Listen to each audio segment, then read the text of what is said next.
Hi hello வணக்கம். Welcome to Bharathi Prasad channel. எல்லோரும் எப்படி இருக்கீங்க? எல்லோரும் சந்தோஷமாகவும் ஆரோக்கியமாகவும் இருப்பீங்கன்னு நம்புகிறேன். இன்றைக்கி என்ன விளாக் பார்க்க போகிறோம் அப்படின்னா, மார்கழி பௌர்ணமி அன்றைக்கி நான் என்னென்ன பூஜைகள் பண்ணேன், எப்படி எல்லாம் பண்ணேன் அப்படின்றத உங்களோட ஷேர் பண்ணியிருக்கேன். அப்படியே விளாகை மிஸ் பண்ணாமல் பாருங்கள், ஸ்கிப் பண்ணிடாதீங்க. அப்போ தான் நான் என்னென்ன பூஜைகள் பண்ணேன், நான் எப்படி சாமிக்கெல்லாம் அபிஷேகம் பண்ணேன் அப்படின்றத உங்களால் விளாகாக பார்க்க முடியும். ஸ்கிப் பண்ணாமல் பாருங்கள்.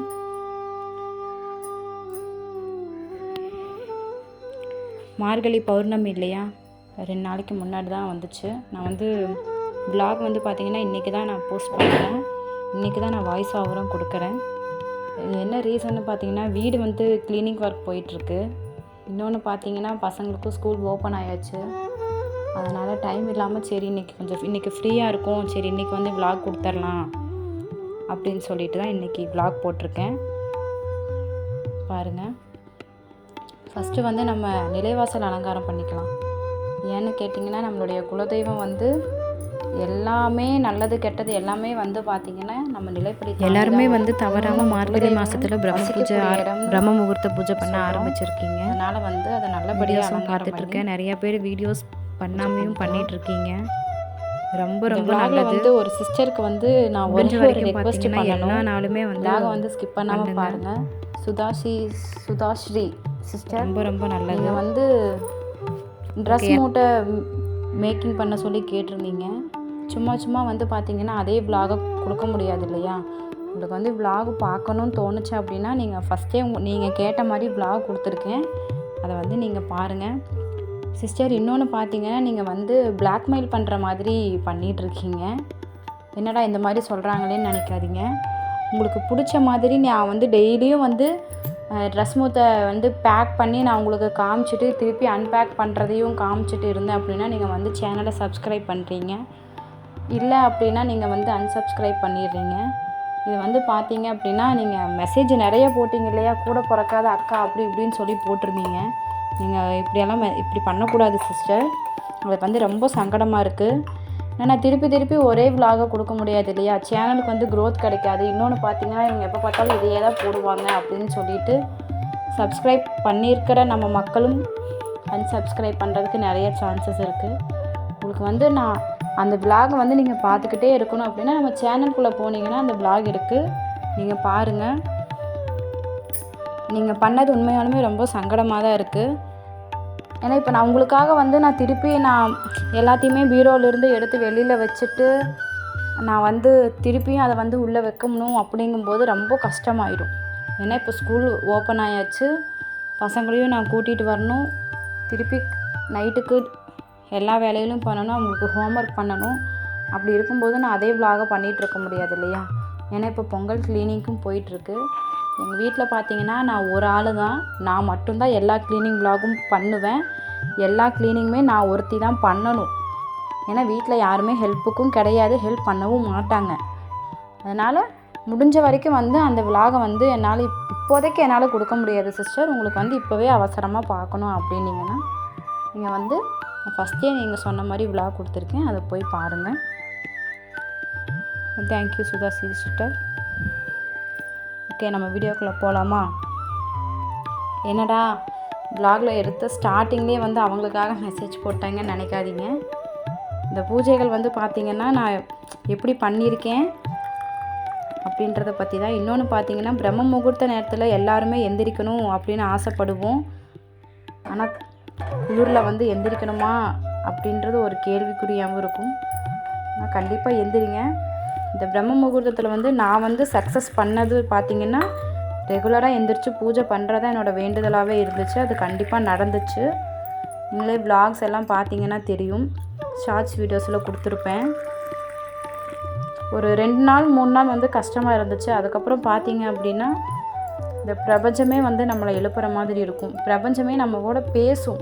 அது உண்மையாக நான் உணர்வு பூர்வமாக உணர்ந்த ஒரு விஷயத்தை தான் உங்களோட ஷேர் பண்ணுறேன். நீங்களும் ட்ரை பண்ணி பாருங்கள். இப்போ எல்லாருமே பிரம்ம முகூர்த்த பூஜை பண்ண ஆரம்பிச்சிட்டோம். எல்லாத்துக்குமே எல்லாத்தோட வேண்டுதலும் நடக்கணும்னு நான் பிரார்த்தனை பண்ணிக்கிறேன். பண்ணணும்னு ஆசைப்படுறவங்க பார்த்திங்கன்னா சின்ன சின்ன டிப்ஸ் தான்ப்பா.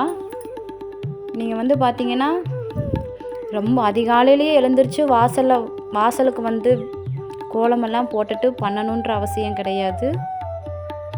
வீட்டுக்குள்ளே வந்து முதல்ல சின்ன சின்ன வேலையெல்லாம் முடிச்சுட்டு நீங்கள் ஒரு 4:30 மணி பக்கம் வெளியில் வந்தாலும் சரி, இல்லை 5 மணிக்கு நீங்கள் வெளியில் வந்து சின்னதாக ஒரு கோலம் போட்டதுக்கப்புறம் நீங்கள் பூஜையை ஆரம்பித்தாலும் சரி, ரொம்ப ரொம்ப சிறப்பு. இப்போ பௌர்ணமி இல்லையா, மார்கழி பௌர்ணமி, நம்ம வந்து வீட்டில் இருக்க தெய்வங்களுக்கு நம்ம வந்து அபிஷேகம் பண்ணலைன்னா நல்லா இருக்காது இல்லையா. அன்றைக்கி வந்து பார்த்திங்கன்னா நான் 2 அபிஷேகம் தான் பண்ணியிருந்தேன். என்கிட்ட 2 பொருள் தான் இருந்துச்சு, அதை வச்சு நான் அபிஷேகம் பண்ணியிருக்கேன். மாதத்தில் ஃபஸ்ட்டு வந்து பார்த்திங்கன்னா வாரத்தில் ஒரு நாள் பண்ணிகிட்டு இருந்தேன். அதுக்கப்புறம் பசங்களை ஸ்கூல் சேர்த்துனதுக்கப்புறம் பார்த்திங்கன்னா இப்போ மாதத்தில் ஒரு டைம் அப்படின்ற மாதிரி ஆயிடுச்சு. ஒன்று அமாவாசைக்கு பண்ணுவேன், இல்லை பௌர்ணமிக்கு பண்ணுவேன். இல்லை அப்படின்ற பட்சத்தில் அமாவாசை பௌர்ணமி 2க்குமே பண்ணிடுவேன். நான் மாதத்தில் ஒரு தடவையாவது பண்ணியே ஆகணும் இல்லையா, அது கண்டிப்பாக ரொம்ப ரொம்ப நல்லது. பண்ணுங்கள். வீட்டில் இருக்க விக்கிரகத்துக்கு வந்து அமாவாசை பௌர்ணமி இந்த மாதிரி நாட்களில் அபிஷேகம் பண்ணி பூஜை பண்ணுங்கள், ரொம்ப சிறப்பு. அடுத்து காலையில் எந்திரிக்கிறதுக்கான டிப்ஸ் சொல்லியிருந்தேன் இல்லையா. என்ன டிப்ஸ்ன்னு பார்த்தீங்கன்னா, காலையில் எப்போயுமே அலாரம் வைப்போம்ல, நம்ம அலாரம் வச்சு தான் எந்திரிப்போம். அதை வந்து பார்த்திங்கன்னா சீக்கிரமாக எந்திரிச்சு இந்த வேலையை நம்ம பண்ணணும் அப்படின்றது வந்து முதல் நாள் ராத்திரியே ஃபிக்ஸ் பண்ணி வச்சுக்கோங்க. அந்த மாதிரி உங்கள் டைமுக்கு ஏற்ற மாதிரி நீங்கள் வந்து அலாரம் செட் பண்ணிவிட்டு, அலாரம் வந்து பார்த்திங்கன்னா நீங்கள் உங்கள் பெட்டுக்கிட்ட பக்கத்துலேயே வைக்காமல் ஒரு கொஞ்சம் தூரம் தள்ளி வச்சுட்டிங்க அப்படின்னா உங்களுக்கு வந்து ஈஸியாக இருக்கும். இப்போ நீங்கள் வந்து எழுந்திரிச்சு போய் நீங்கள் அலாரம் ஆஃப் பண்ணிவிட்டு ஒர்க் ஸ்டார்ட் பண்ணும்போது பார்த்திங்கன்னா அது வந்து தூக்கம் கலைஞ்சிரும். நீங்கள் எழுந்திரிச்சு ஆட்டோமேட்டிக்காக நீங்கள் வந்து எந்திரிச்சு நடக்கும்போதே வந்து தூக்கம் கலைஞ்சு ஒரு ஃப்ரெஷ்னஸ் வந்துடும். டைம் ஆகிடுச்சு, இந்த நேரத்தில் வந்து இதை பண்ணி முடிக்கணும் அப்படின்ற வந்து உங்களோட மைண்டு வந்து அதுக்கு கான்சன்ட்ரேட் போயிடும். அந்த மாதிரி பண்ணிக்கோங்க. இன்னொன்று பார்த்திங்கன்னா, நம்ம வாசலில் போடுற கோலம் வந்து பார்த்திங்கன்னா அதுக்கு முன்னத்த நாளே வந்து இந்த அன்னைக்கு இந்த கோலம் தான் போடணும் அப்படின்ற மாதிரி ஒரு ஃபிக்ஸ் பண்ணி வச்சுக்கோங்க. இல்லைன்னா அடுத்த நாள் காலையில் வந்து நிறைய குழப்பமாயிடும். நானே வந்து குழம்பியிருக்கேன். 2-3 நாளைக்கு முன்னாடி பார்த்திங்கன்னா என்னோடய ஷார்ட்ஸ் வீடியோஸ் பார்த்திங்கன்னா போட்ட கோலத்தையே தான் திருப்பி போடுற மாதிரி இருந்துச்சு. அதனால் வந்து இப்போ நான் வந்து இந்த 1 வீக்கை என்ன பண்ணிகிட்ருக்கேன்னு பார்த்திங்கன்னா, முதல் நாள் ராத்திரியே வந்து இந்த கோலம் தான் நம்ம போடணும் அப்படின்ற மாதிரி ஃபிக்ஸ் பண்ணி வச்சுட்டோம் அப்படின்னா உங்களுக்கு ஈஸியாகிடும். அப்புறம் பார்த்திங்கன்னா அடுத்த நாளுக்கு வந்து நீங்கள் அரிசி பருப்பு எல்லாமே வந்து நீங்கள் என்னென்ன பாத்திரத்தில் சமைப்பீங்களோ அதை எல்லாமே எடுத்து வச்சுட்டு போனீங்க அப்படின்னா உங்களுக்கு இன்னும் ஈஸியாக இருக்கும். அப்புறம் பார்த்தீங்க அப்படின்னா சாமிக்கு வைக்கிற பூ, பிரசாதம் எல்லாமே ரெடியாக எடுத்து வச்சிட்டிங்க அப்படின்னா அடுத்த நாள் வந்து எல்லாமே நம்ம அப்படியே எடுத்து வச்சுட்டு நம்ம பூஜை பண்ணுற மாதிரி ரொம்ப ஈஸியாக இருக்கும். அந்த மாதிரி ட்ரை பண்ணி பாருங்கள். நான் அப்படி தான் பண்ணிகிட்ருக்கேன். இப்போ பார்த்திங்கன்னா இப்போ பால் அபிஷேகம் பண்ணி முடிச்சாச்சு. அதுக்கப்புறம் தயிர் அபிஷேகம் பண்ணிவிட்டு எங்கள் 2 பொருள் தான் இருந்துச்சு அந்த அன்னைக்கு. கடைக்கு போய் வேறு எதுவுமே வாங்கிறதுக்கு இல்லை. ஏன்னா வண்டியும் வீட்டில் இல்லாதனால வண்டி ஹஸ்பண்ட் எடுத்துகிட்டு போயிட்டாங்க. அதனால் வந்து கடைக்கு எதுவும் போக முடியல. இந்த பூஜை எல்லாமே வந்து பார்த்திங்கன்னா நான் சாயங்காலம் 6 மணிக்கு மேலே தான் பண்ணியிருந்தேன். நான் காலையில் பிரம்ம முகூர்த்தத்தில் பண்ணலை. ஏன்னா பௌர்ணமி தொடங்கணும் இல்லை, அதனால் வந்து ஒரு 6 மணிக்கு மேலே தான் பண்ணியிருந்தேன். பண்ணி முடித்ததுக்கப்புறம் சிம்பிளாக தான் அலங்காரம் பண்ணியிருந்தேன். என்கிட்ட என்ன பொருள் இருக்கோ நான் அதை மட்டும் வச்சு தான் பண்ணியிருந்தேன். வீடியோஸ்க்காகலாம் வந்து நான் எந்த பொருளுமே வாங்கி இதை காட்டணும், இதை பண்ணணும் அப்படின்னு நினச்சது இல்லை. ஏன்னா எல்லாருனாலையுமே எல்லா பொருளையும் வாங்க முடியாது இல்லையா. அதனால் வந்து பார்த்திங்கன்னா ரொம்ப ரொம்ப சிம்பிளாக என்னாலையுமே வந்து பார்த்திங்கன்னா எந்த பொருளுமே வாங்க முடியாது, அதுதான் உண்மை. நான் வந்து யதார்த்தமாக சொல்லிடுறேன். நான் வந்து அதிகமாக காசு செலவு பண்ணி எந்த பொருளுமே வந்து வாங்கி எந்த இதுவுமே பண்ண மாட்டேன். என்கிட்ட என்னென்ன பொருள் இருக்கோ அதை மட்டும்தான் வச்சு நான் சிம்பிளாக தான் பண்ணுவேன். என்னோடய பூஜைகள் வந்து பார்த்திங்கன்னா என்றைக்குமே ரொம்ப சிம்பிளாக தான் இருக்கும். நீங்கள் ஷார்ட்ஸ் வீடியோஸ் போய் பார்த்திங்கன்னா உங்களுக்கு தெரியும். நான் வந்து ரொம்ப கிராண்டாக வந்து இந்த பொருள் வாங்கணும், இது பண்ணணும் அப்படின்றதெல்லாம் கிடையாது. நான் இப்போ தான் வந்து பார்த்திங்கன்னா ஒரு 2 டேஸ்க்கு முன்னாடி தான் மாட விளக்கு ஸ்டாண்டு அது மட்டும்தான் 850 ரூபாய்க்கு வாங்கி மாட்டியிருக்கேன். அது மட்டும் ஏன் வாங்கி மாட்டினீங்க அப்படின்னு கேட்காதீங்க. ரீசன் என்னென்னா, வீட்டில் வந்து ஸ்க்ரீன் போட்டிருக்கோம். கீழே வந்து விளக்கு வைக்க முடியறதில்ல. ஸ்க்ரீன் போட்டுட்டு நம்ம விளக்கு வச்சோம் அப்படின்னா தீ பற்றுற மாதிரி ஒரு ஃபீலிங்காகவே இருக்குது.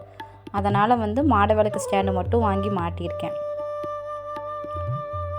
மற்றபடி நம்மள்ட்ட என்ன பொருள் இருக்கோ அதை மட்டும் வச்சு பண்ணுங்கள். ரொம்ப ரொம்ப சிறப்பு. இன்னொன்று, அதிகாலையில் எந்திரிக்கிறதுக்கு முயற்சி பண்ணுங்கள். ரொம்ப ரொம்ப நல்லது. ஏன்னா நான் வந்து பார்த்திங்கன்னா 8 மணி 9 மணி வரைக்கும் கூட தூங்கியிருக்கேன். என்னால் வந்து பண்ண முடியுமான்னு கூட நான் நினச்சது கிடையாது. நான் 2 நாள் தான் எழுந்திரிச்சேன். 3ஆவது நாள் வந்து அடுத்த நாள் என்னால் இந்த நேரத்துக்கு எழுந்திருக்க முடியுமா, நீங்கள் என்னை எழுப்பி விடுங்க, நான் கண்டிப்பாக நான் எழுந்திரிச்சு இந்த பூஜை பண்ணுவேன் அப்படின்னு மனசுக்குள்ளே ஒரு வேண்டுதல் வச்சுட்டு படுத்தி தூங்குனீங்க அப்படின்னா கண்டிப்பாக இந்த பிரபஞ்சமே வந்து நம்மளை எழுப்புற மாதிரி இருக்கும். நான் இது உணர்ந்த ஒரு ஃபீலிங் தான்.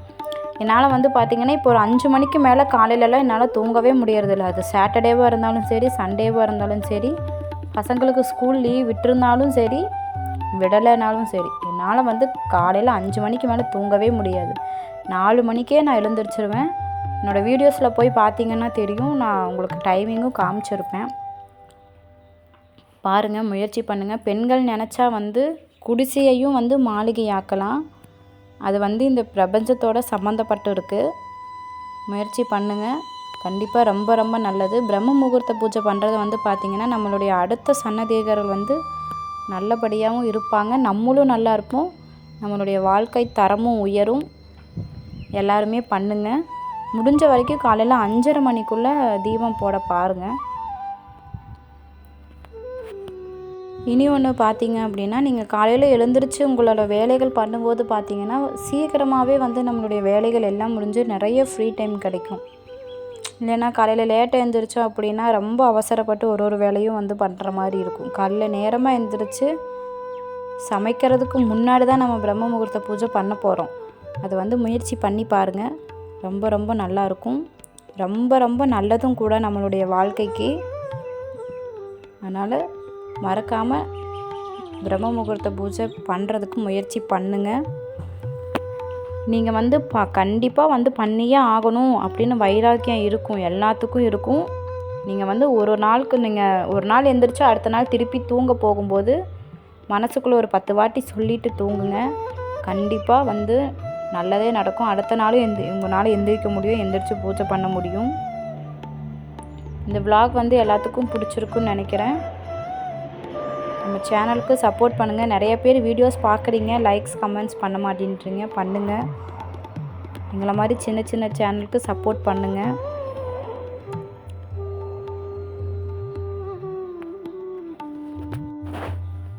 நீங்கள் நினைக்கலாம், குத்து விளக்கு மட்டும் நீங்கள் வந்து தீபம் போடாமல் வச்சுருக்கீங்க அப்படின்னா, அந்த குத்து விளக்கு வந்து கொஞ்சம் பாலிஷ்க்கு கொடுக்கணும் அப்படின்னு நினச்சிட்ருக்கேன். அதனால் வந்து அதை யூஸ் பண்ணாமல் இருக்குது.